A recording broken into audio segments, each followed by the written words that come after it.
La Biblia es un tesoro que Dios dejó para la humanidad. Aquel que no es un lector superficial, sino un lector profundo, va a encontrar en ella esperanza, felicidad y salvación. La pregunta es, ¿por qué mientras miles de personas tienen este libro en su mano, miles de ellos también mueren en el vacío y la miseria espiritual, teniendo tanta riqueza en su hogar? Bienvenido. Está comenzando la temporada número 14 de Biblia Fácil. Y nos alegra tenerte una vez más. Gracias por formar parte de este estudio bíblico semanal. Cada semana nos reunimos aquí para abrir la palabra de Dios. Y como siempre quiero presentarte un grupo de amigos que vienen de diferentes países para poder acompañarnos en esta temporada. Diferentes culturas, diferentes países, diferentes religiones incluso, pero aquí tenemos un solo propósito y nuestro foco es profundizar nuestro conocimiento en la palabra de Dios.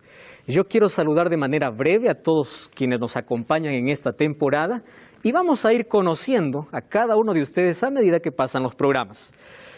Maribel Navarro, desde Paraguay, ¿verdad? Bienvenida, Maribel. Gracias por estar con nosotros. ¿Puedes tomar el micrófono? ¿Cómo estás? Muy bien acá. Qué bueno. Sí, está bien. ¿Cuál es tu expectativa al participar de este programa de Biblia Fácil?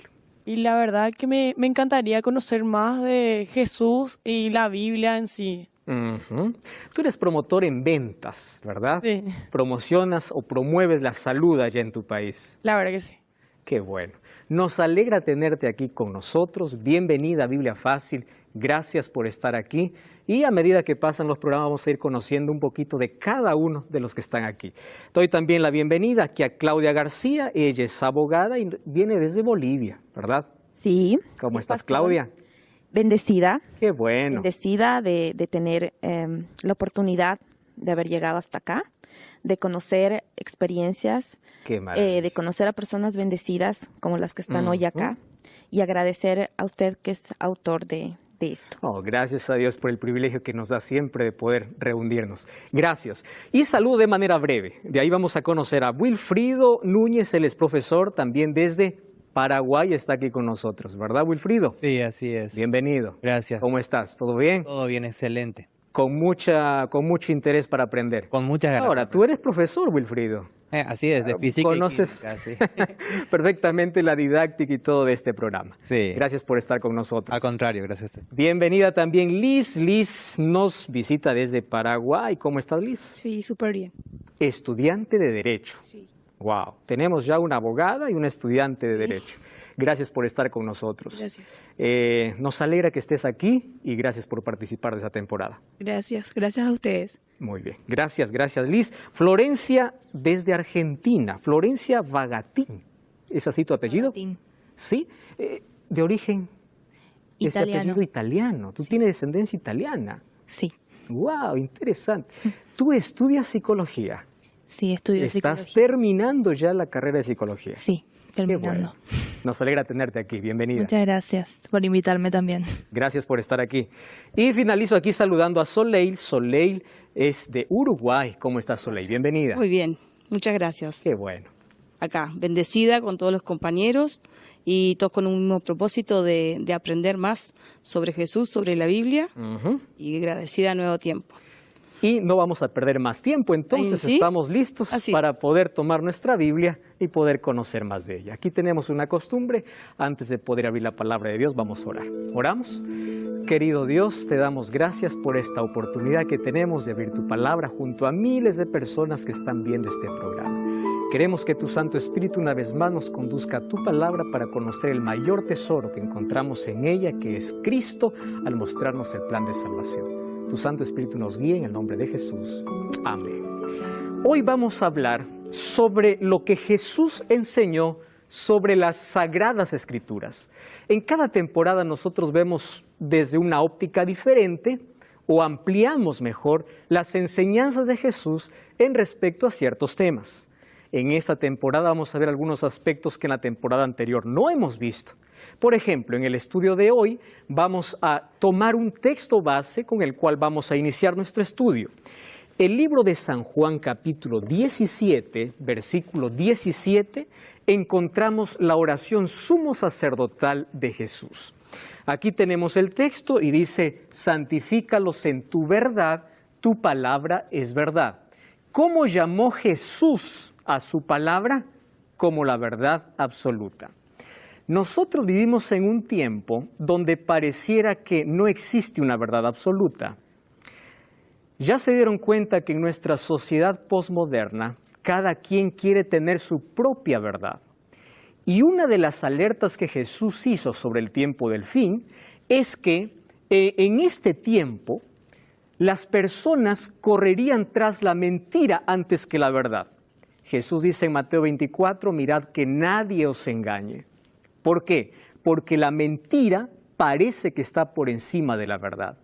Ahora nosotros encontramos a las personas alejándose de la Biblia y basando su vida en sentimientos, en emociones, en argumentos filosóficos y humanos, pero no en la palabra de Dios. Eso es triste. Por eso vemos un nuevo concepto de matrimonio. Hoy encontramos un nuevo concepto de valores que antes establecían a una sociedad sólida. Hoy tenemos una moralidad cada vez más quebrada porque el ser humano ha sacado la palabra de Dios de su vida, de sus casas, se está sacando de las escuelas. ¿Y a dónde estamos llegando? A la sociedad que nosotros tenemos. Ahora por allí hay muchas personas que dicen tener una mente abierta es aceptar cualquier argumento o aquello que yo creo que me hace bien. Yo antes de decir de tener una mente abierta, prefiero tener una mente iluminada por la palabra de Dios. Porque aquel que se fundamente en la palabra de Dios y no en argumentos humanos, tiene una base sólida para ser feliz. Y Jesús dice, santifícalos en tu verdad, porque tu palabra es verdad. La pregunta es, ¿cómo llegó esta verdad a nuestras manos?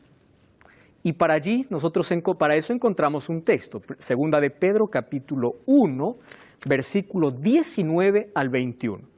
Presten atención aquí. Tenemos también la palabra profética más segura, la cual hacéis bien en estar atentos como a una antorcha que alumbra en el lugar oscuro, hasta que el día esclarezca y el lucero de la mañana salga en vuestros corazones. Entendiendo primero esto, que ninguna profecía de la Escritura es de interpretación privada. Ahora presten atención a lo que dice el apóstol, porque nunca la profecía fue traída por voluntad humana, sino que santos hombres de Dios hablaron siendo inspirados ¿por quién? Por el Espíritu Santo. Miren, la Biblia tiene una doble naturaleza. Naturaleza divina, humana.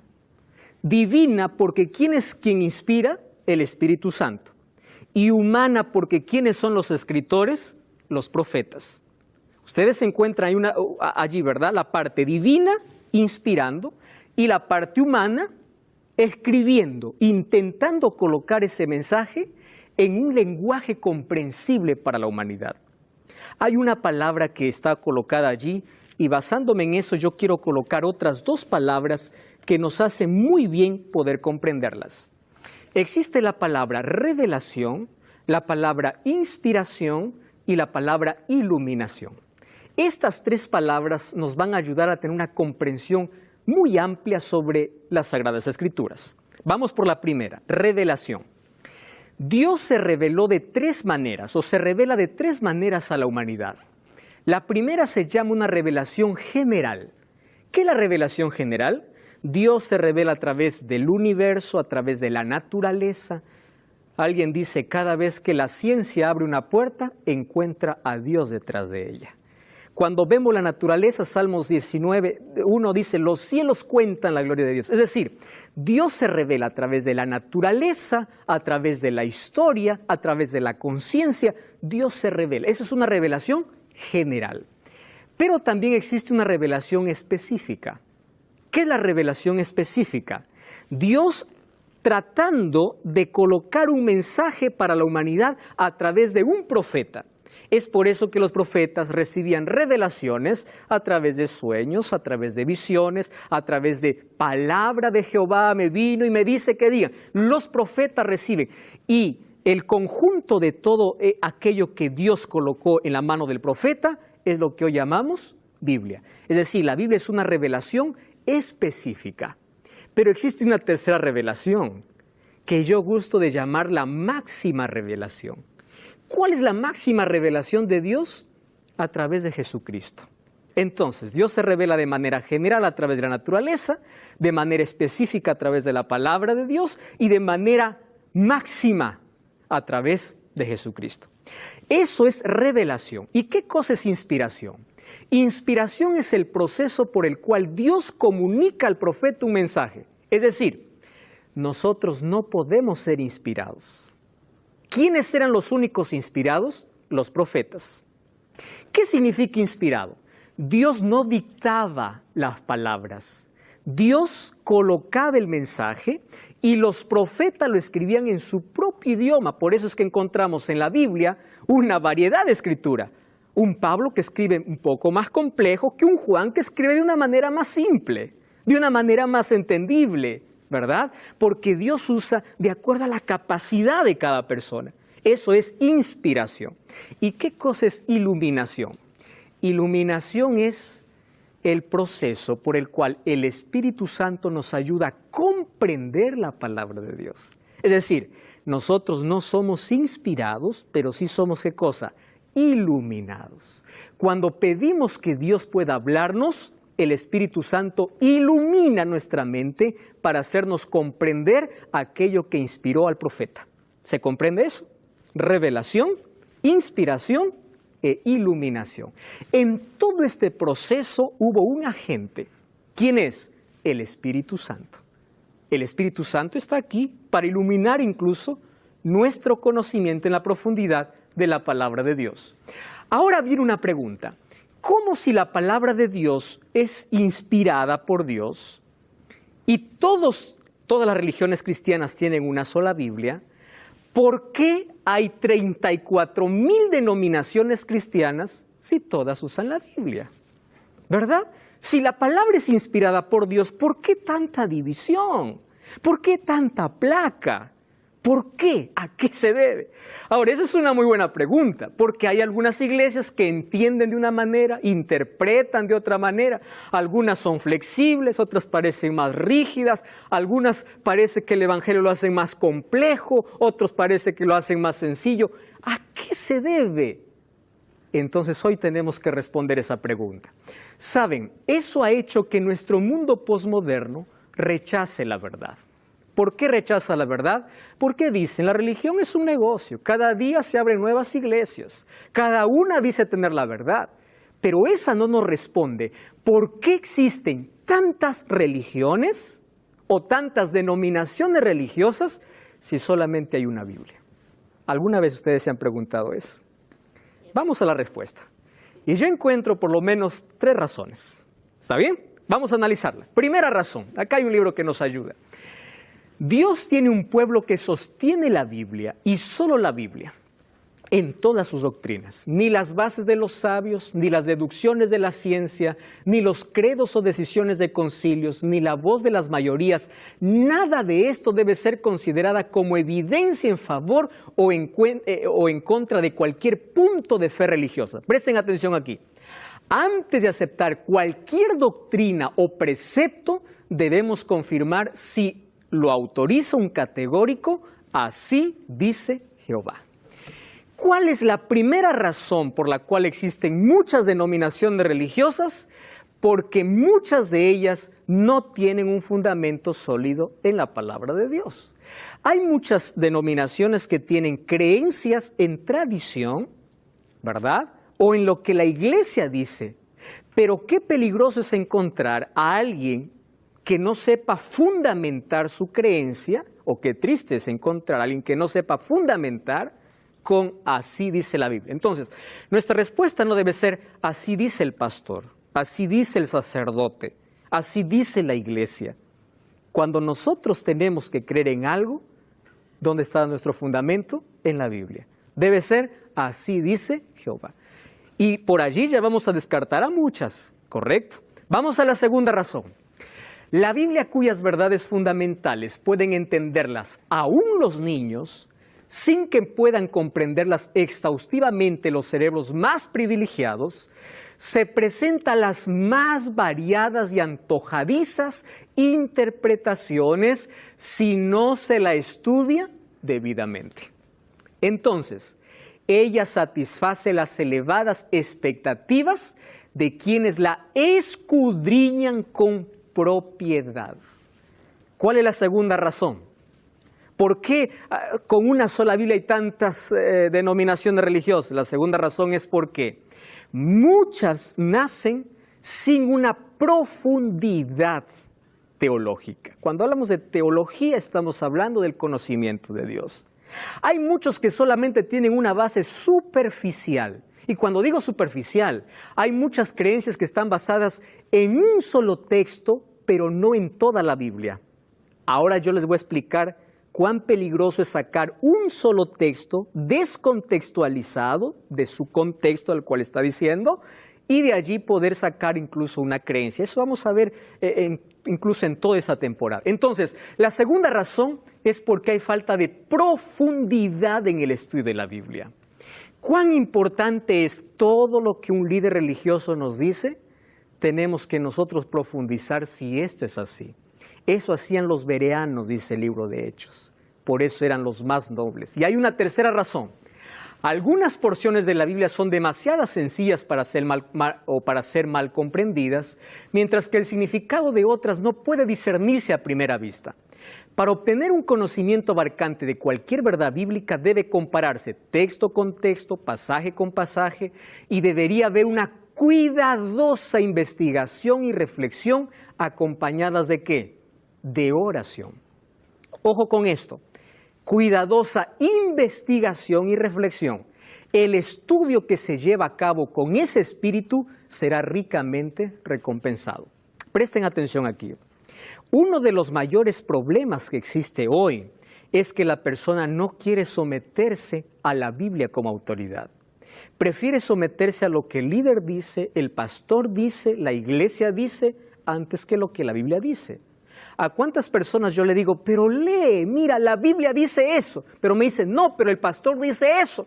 Entonces yo le digo, ¿quién tiene más peso en tu vida? ¿Lo que alguien te dice o lo que la Biblia te dice? El mayor problema es que la gente no quiere someterse a lo que la Biblia dice. El sometimiento significa, yo voy a abrir la Biblia dejando que ella me hable, ¿correcto? Yo no voy a ir a la Biblia haciendo que ella me diga lo que yo quiero, sino yo quiero que ella me diga qué es lo que yo tengo que hacer. Tres cosas. ¿Cuál es la primera? ¿Recuerdan ustedes? Vamos a ir a hacer un repaso breve. La primera, falta de fundamento sólido. La segunda, falta de profundidad. Y la tercera, falta de sometimiento a la voluntad divina.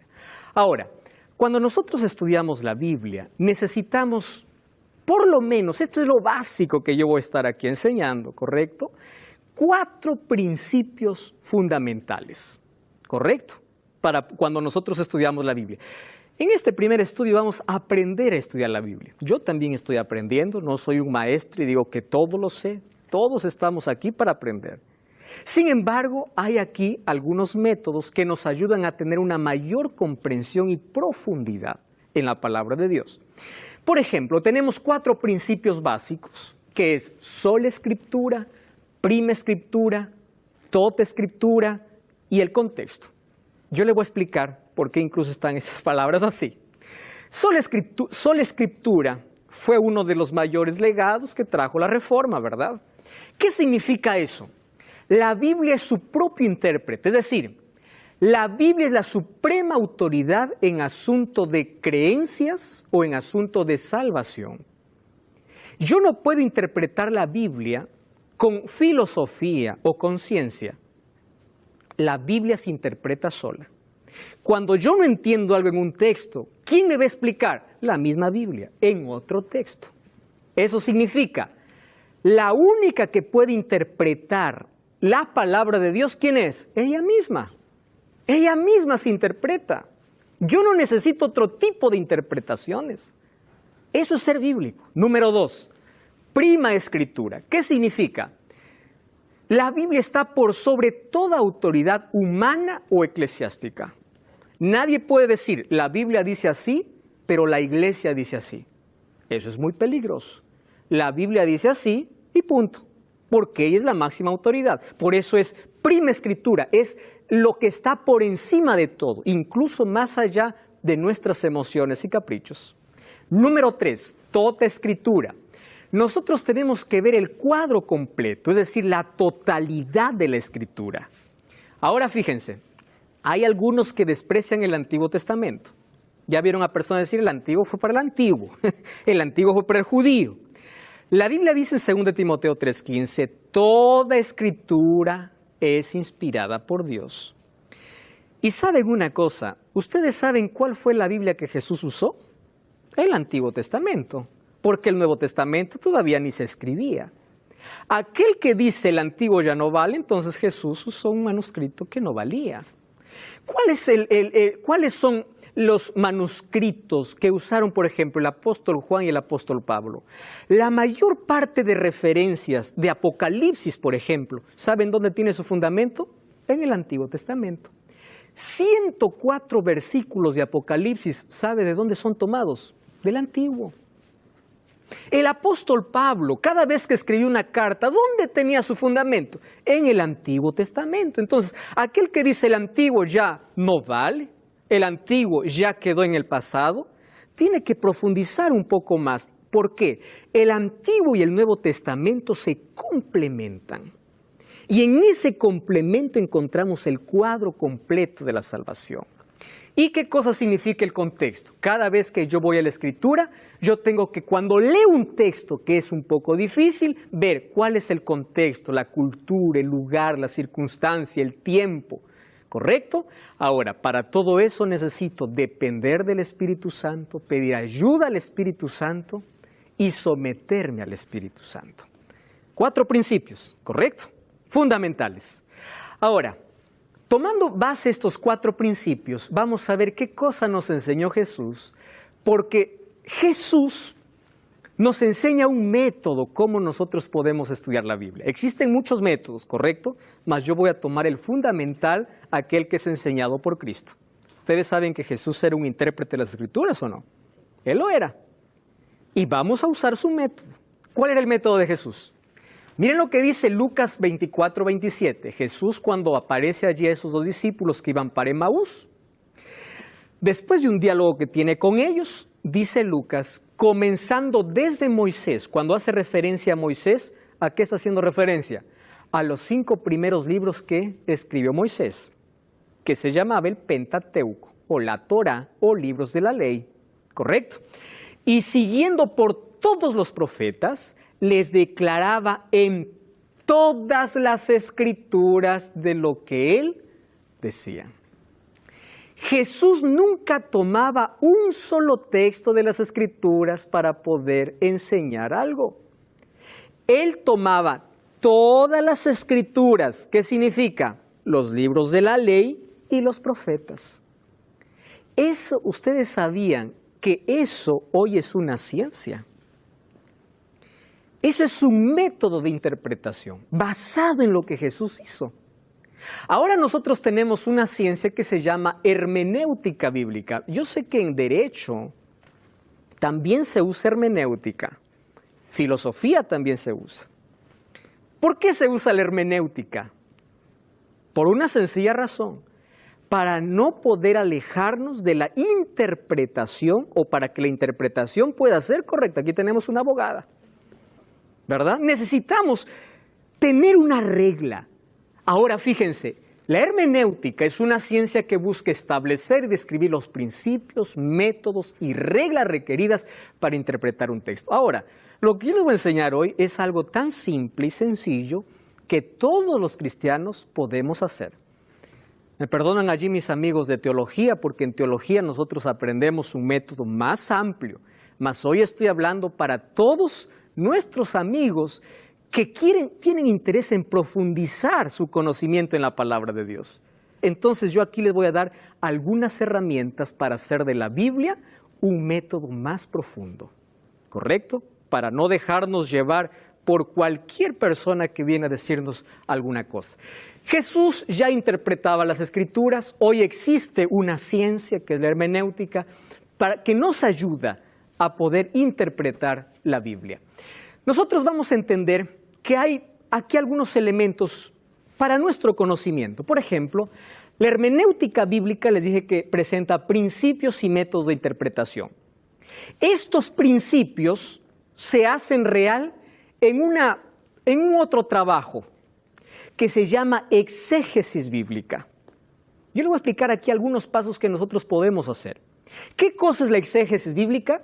Es la práctica de la interpretación que la hermenéutica me manda. Es decir, la hermenéutica coloca los principios y la exégesis es el trabajo. ¿Qué cosa es exégesis? Exégesis es profundizar nuestro conocimiento en un texto bíblico. Para ello hay principios, ¿correcto? Y esos principios vamos a ver. ¿Para qué nos sirve la hermenéutica y la exégesis? Para evitar imponer nuestras opiniones sobre el texto.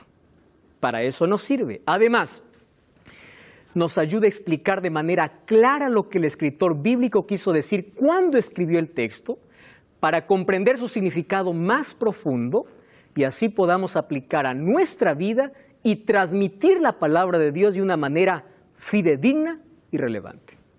Por eso, todo pastor, todo líder que se coloque en un púlpito para poder enseñar a su iglesia, tiene la responsabilidad de poder profundizar aquello que va a decir, ¿correcto? Sin embargo, todos somos llamados a profundizar nuestro estudio. La Biblia no se debe estudiar de manera superficial. Si para tener una carrera se necesita 5 años de estudio, para nuestra salvación, ¿acaso no tenemos que también hacer un estudio profundo? Por supuesto que tenemos. Ahora fíjense, 2 Timoteo 2:15, el apóstol Pablo le dice ahí a Timoteo, procura presentarte como un obrero digno, alguien que interpreta bien la palabra de Dios. Es decir, Dios quiere que nosotros podamos profundizar nuestro conocimiento en la Biblia. ¿Y saben qué cosa es lo más triste? Hoy tenemos tanta gente que va a una iglesia pero sale vacía, porque no hay profundidad en la palabra de Dios. Mas ahora vamos a comprender juntos algunas herramientas que nos van a abrir los ojos para que la Biblia sea el libro más extraordinario y al profundizarnos en ello podamos encontrar el mayor tesoro. Ese mayor tesoro es Cristo. No cambies el canal, ya estamos de regreso. Esto es Biblia Fácil.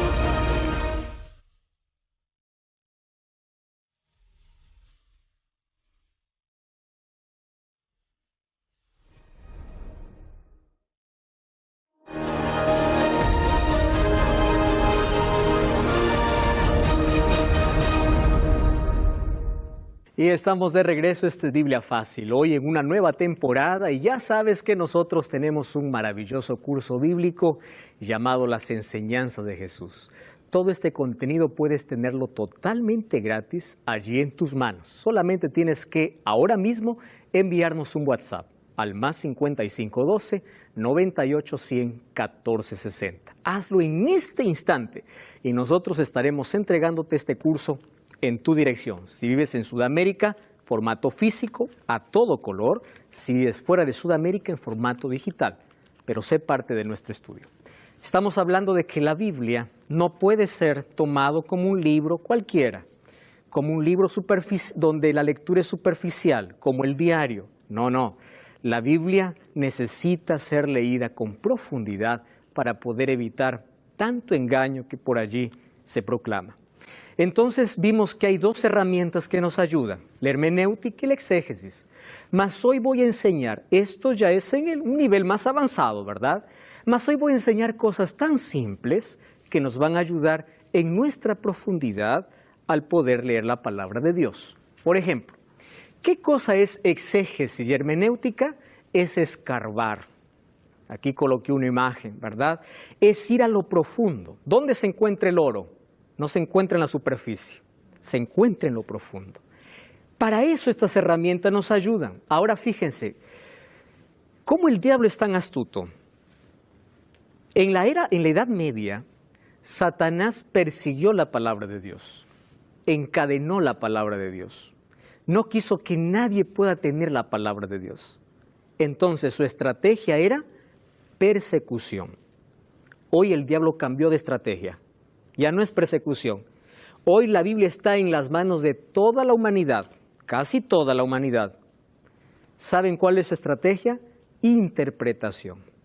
Lee la Biblia, pero interprétalo como tú quieras. Ya no es persecución, sino interpretación. Y para no caer en ese error, vamos a ver algunos elementos. Primero, la Biblia habla de un Dios perfecto en un lenguaje imperfecto. ¿Por qué lenguaje imperfecto? ¿Quiénes lo escribieron? Profetas. Y los profetas eran seres humanos. Es por eso que hay cosas en la Biblia que parecen extrañas. Por ejemplo, Génesis 18:20, cuando Dios estaba hablando con Abraham, le dice, descenderé y veré. ¿Acaso Dios no lo ve todo? Sino que Dios está tomando, ¿qué cosa? El lenguaje humano, para que nosotros podamos comprender. Después que Noé salió del arca, dice, mi arco he puesto entre las nubes, y así yo me acordaré. ¿Acaso Dios se olvida? Dios no se olvida. Era para que el ser humano cada vez que ve el arco iris pueda recordar la promesa de Dios, pero Dios nunca se va a olvidar. ¿Se dan cuenta? Un mensaje de un Dios perfecto, pero en un lenguaje imperfecto. Ustedes vieron Génesis 6, dice, y Jehová se arrepintió. Ah, pastor, que Jehová también se arrepiente. Un Dios perfecto, un lenguaje imperfecto. Allí toma, ¿qué cosa? El lenguaje humano. ¿Cómo nosotros nos expresamos para que...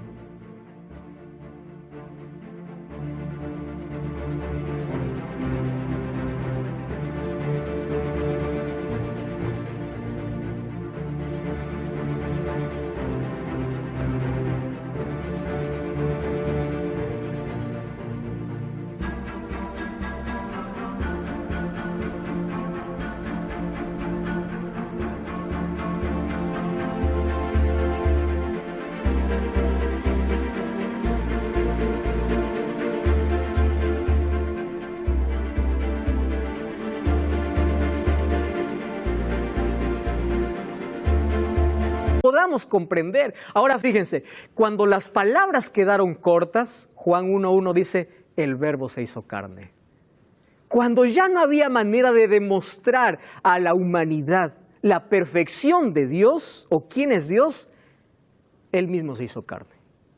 Y Él nos muestra, por eso Jesús es la máxima revelación. Además de eso, nosotros tenemos otra dificultad. La Biblia no fue escrita en español. La Biblia fue escrita, el Antiguo Testamento en hebreo, partes en arameo, y el Nuevo Testamento en griego, pero era el griego koiné. El griego koiné era el idioma del pueblo, no era el idioma de los educados, no era el idioma real, era el idioma del pueblo. Ahora, hay palabras que en hebreo y en griego, al ser traducidas a los idiomas, algunas de ellas pierden fuerza. Por eso necesitamos profundidad para poder investigar, y hoy tenemos a disposición muchas herramientas de léxico que nos ayudan a comprender. En teología nosotros estudiamos parte de los idiomas, pero una persona que no va a estudiar teología también puede profundizar su estudio. ¿De qué manera? Vamos a presentar, por ejemplo, algunas herramientas para poder traducir algunos significados. Vamos a colocar estas herramientas a disposición de todos para poder profundizar nuestro estudio. Primero, mire el ambiente cultural. Cuando usted lea la Biblia, usted lo va a leer con la mente occidental. ¿Recuerdo? Nosotros tenemos la mente occidental. Es por eso que hay mucha confusión. Porque uno quiere interpretar la Biblia con nuestro pensamiento. ¿Quieren pasarles un ejemplo?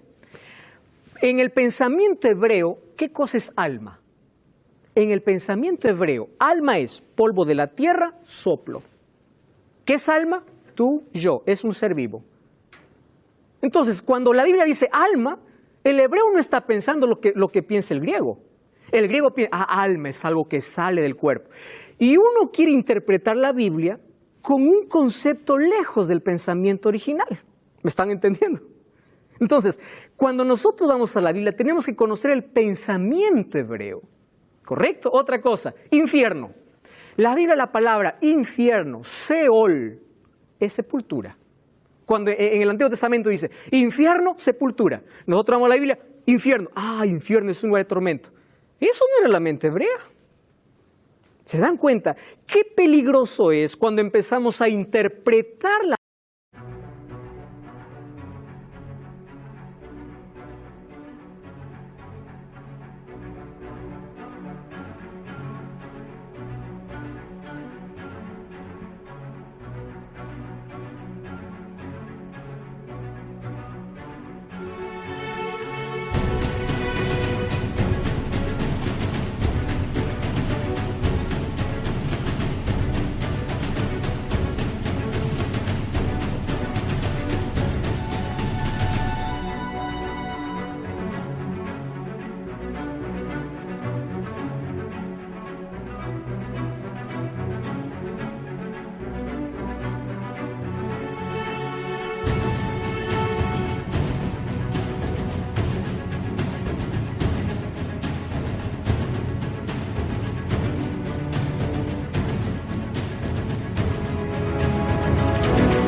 las palabras hebreas con un pensamiento occidental y mucho más contaminado por la filosofía griega. Nosotros tenemos mucho de lo que los griegos nos dejaron, conceptos y filosofía. Y es por eso que de allí vienen las diversas interpretaciones. Aquí dice infierno, pero le digo, entiende, infierno para aquel que escribió no era lo que tú estás pensando. Infierno era sepultura. Por ahí ya comenzamos a interpretar mal, ¿de acuerdo? Otra cosa, Génesis 31-34 dice que Labán persiguió a Jacob porque su hija se había robado los ídolos. Para mí eso no tiene significado, pero para ellos sí. Porque si la hija tenía los ídolos del padre, significa que ella tenía toda la herencia. ¿Se dan cuenta que el texto tiene otro sentido cuando yo empiezo a ver su ambiente cultural? Para nosotros, para comer usamos cucharas, ellos usaban las manos. Es por eso que en Marcos 7, cuando los acusaron a los discípulos de Jesús de no haberse lavado las manos, era una tradición cultural. Y hay muchos que dicen, todo lo que entra por la boca no contamina, está diciendo, puedes comer todo. Querido, no está hablando de eso, está hablando de una tradición cultural que ellos tenían. Cuando nosotros entendemos el ambiente cultural, nos libramos de tantos errores de interpretación. Número 2, esto recién está poniéndose aquí cada vez más interesante. 2, analice lo que lee. Cuando digo analice, lea varias veces el texto, el capítulo y el libro. Hay personas que leen un versículo y dicen, así dice, pero ese texto puede estar cortado de una explicación que viene después. Alguien dice, mire pastor, Hechos 10 dice que Dios le dijo a Pedro, levántate y come, y allá había cerdo, culebra y todo. Entonces, todo lo que Dios limpió, ya está limpio para comer. ¿Eso es lo que está diciendo Hechos 10? No, si tú lees todo el capítulo, no está hablando de comida, está hablando de aquello que los judíos llamaban inmundos, que eran los gentiles.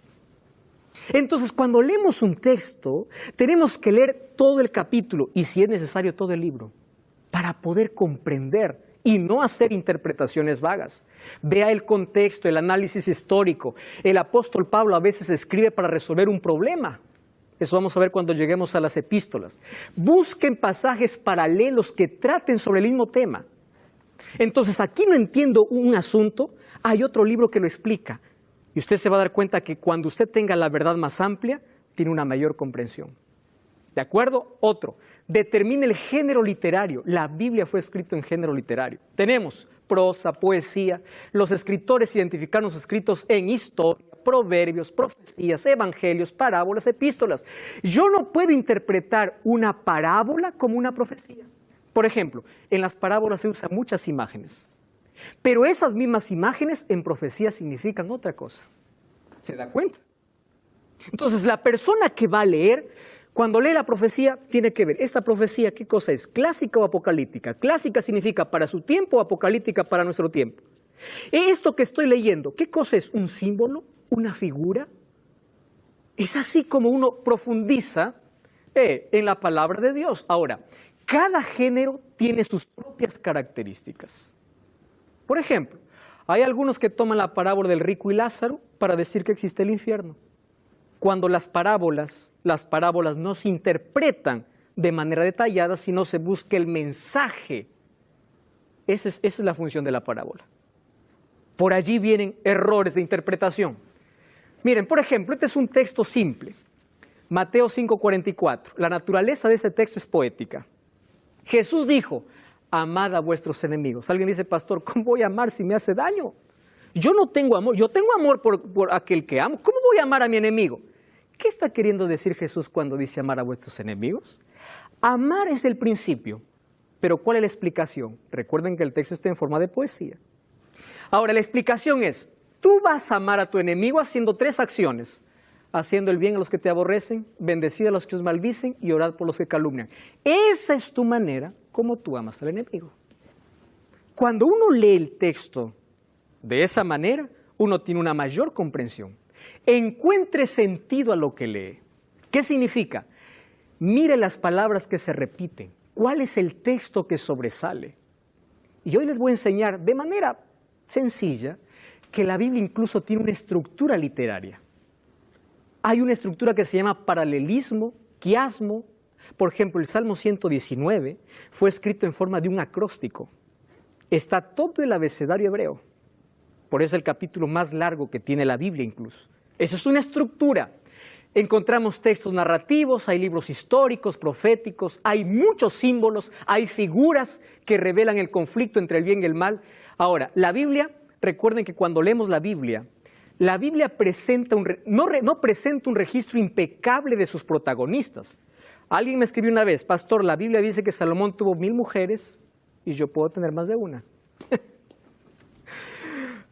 Entonces, ¿cómo está tomando la Biblia? Él está primero descontextualizado. Número 2, la Biblia no presenta a los protagonistas como alguien perfectos a quien seguir. La Biblia presenta a los protagonistas con sus pecados, pero cómo ellos se restauraron y caminaron con Dios a pesar de sus caídas. Es decir, de los protagonistas vamos a sacar el ejemplo que seguir y desechar aquello que solamente es una enseñanza. ¿Correcto? ¿Qué más podemos encontrar? La Biblia es bella en su diseño. Queridos, cuando nosotros comprendemos esto, vamos a dejar de mirar a la Biblia como un conjunto de hojas blancas. La Biblia es preciosa en su diseño. Por ejemplo, el 40% del Antiguo Testamento es poesía. ¿Sabían eso? Ojo, pero la poesía para los hebreos no era igual que para nosotros. Era muy diferente. ¿Por qué? La poesía hebrea tiene características únicas. Para nosotros una poesía es cuando tiene rima al final. Es decir, la belleza de la poesía está en la fonética. Para nosotros. Pero para la cultura hebrea no. Para los hebreos la poesía se manifiesta en frases paralelas. A eso se llama paralelismo. Lo que para nosotros es la fonética, para ellos son conceptos. Ahora les voy a hacer un ejemplo. Miren, esto es una poesía para nosotros. Aquí una pareja de enamorados dice, nadie sabe cuánto amor corren por mis venas, ni que tu dulce sonrisa me alivia algunas penas. Yo no recuerdo cómo es que llegué a quererte y que mi corazón palpita más con tan solo verte. Ah, qué lindo, ¿verdad? Esto es poesía, tiene rima, hay fonética. Eso es para nosotros. La poesía para los hebreos estaba, ¿en qué forma? De paralelismos. Y por lo menos encontramos 3 tipos de paralelismos. Primero, paralelismo sinónimo. Miren lo que dice Salmo 103:10. No ha hecho con nosotros conforme a nuestras iniquidades, ni nos ha pagado conforme a nuestros pecados. ¿Qué significa paralelismo sinónimo? Cuando la segunda línea es parecida a la primera, pero con un ropaje diferente.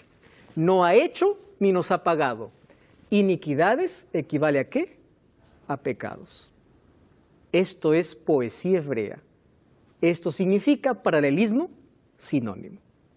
Encontramos paralelismo antitético. Por ejemplo, Proverbios 23. Es un honor para el hombre evitar la contienda, mas todo insensato se enreda en ella. Esto es poesía. Tú puedes decir, no, eso no es poesía, sí es. La segunda línea está también diciendo lo que la primera línea dice, pero en forma contraria. Más o menos como un antónimo. Es un honor para el hombre evitar la contienda, mas el insensato, que sería lo contrario a aquel que tiene honor, se enreda en ella. Además tenemos el paralelismo sintético. ¿Qué cosa hace? El autor coloca una idea principal y empieza a completar aquella idea con comparación, con relación, con características. Es interesante. Miren, Salmos 19:7. La ley de Jehová es perfecta. Esa es la idea principal. Y miren cómo empieza a completar, que convierte el alma. El testimonio de Jehová es fiel, que hace sabio al sencillo. Los mandamientos de Jehová son rectos, que alegran el corazón. El precepto de Jehová es puro, que alumbra los ojos. El temor de Jehová es limpio, que permanece para siempre. Los juicios de Jehová son verdad, todos son justos. ¿Cuál es la idea principal? La ley de Jehová es perfecta. Esto es belleza de poesía hebrea. Además tenemos otra estructura llamada quiasmo. Les explico así. Quiasmo se puede encontrar en un capítulo, se puede encontrar en un pasaje bíblico o en un libro, donde la primera idea es parecida a la última y ambas ideas se van juntando hasta que llegan al centro.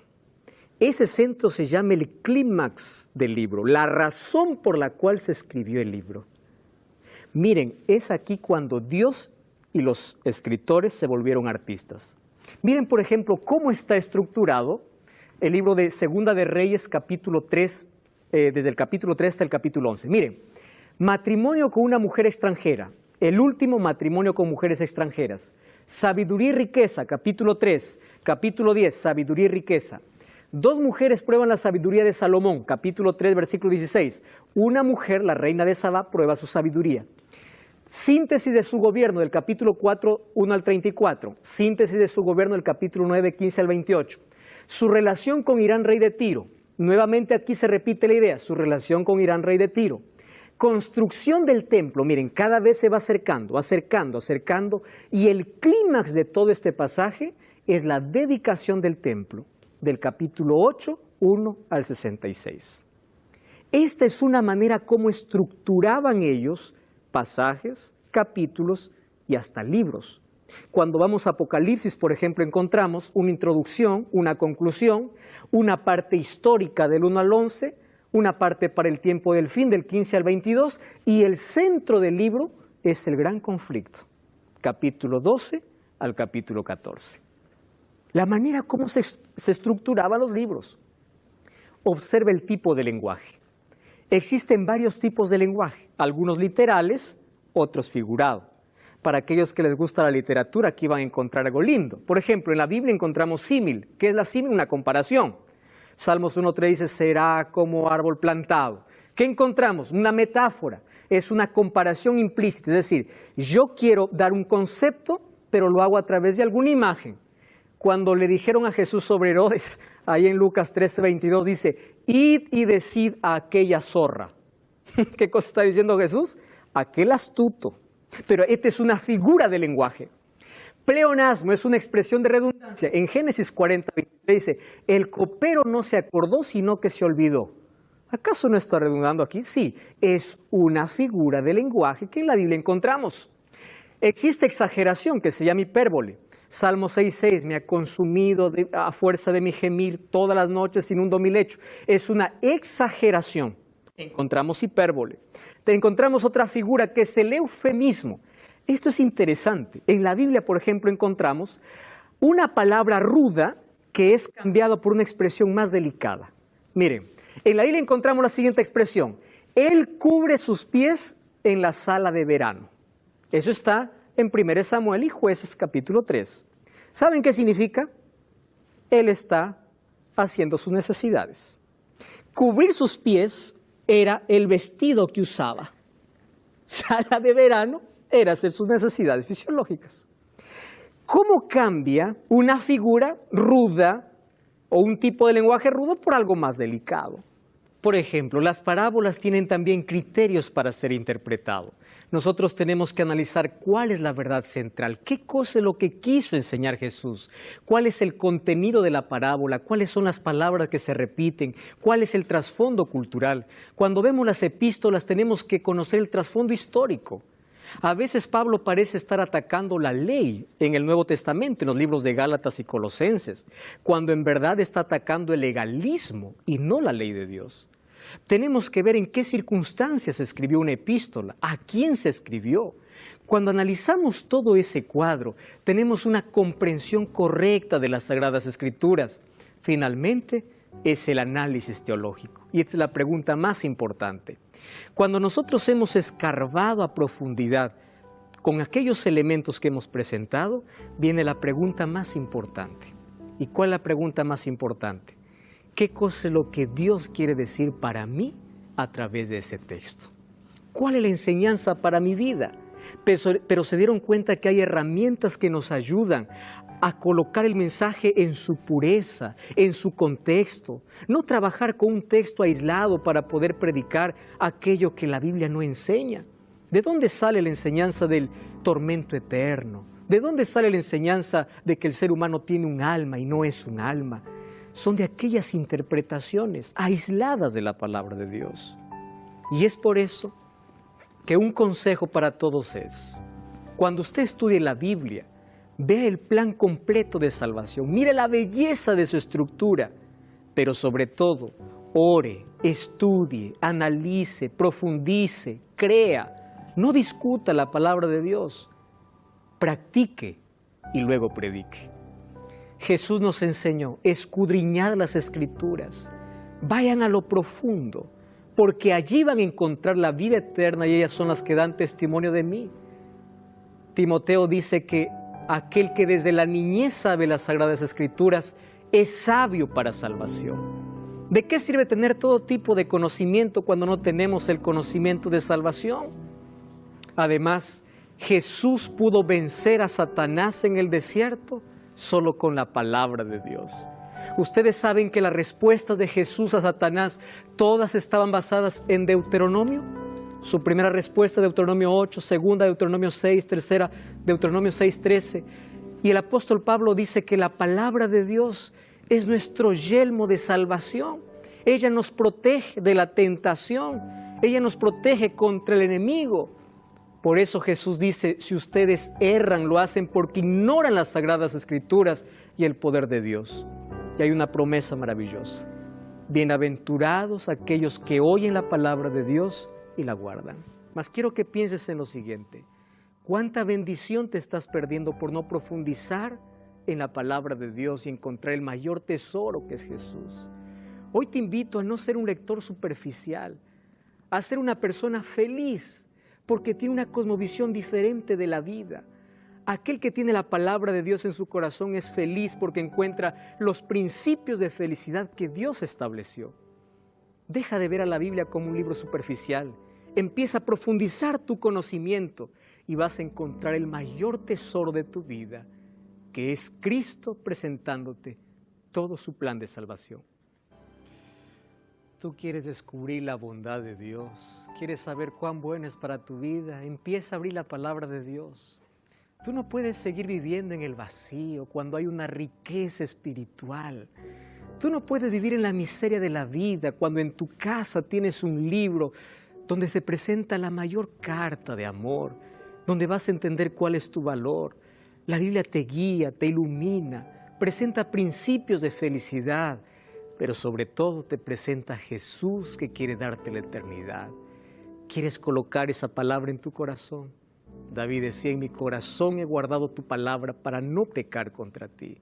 Como un arqueólogo escarba para encontrar el tesoro, empieza a profundizar tu conocimiento en la palabra de Dios. Así estarás preparado para una eternidad. ¿Quieres orar conmigo? Querido Dios, entregamos nuestro corazón, entregamos nuestra vida en tus manos. Queremos que tu palabra sea nuestra luz en nuestra vida. podamos encontrar el cuadro completo de la salvación y así enriquecer nuestra vida y caminar bajo los principios establecidos por ti. En el nombre de Jesús. Amén.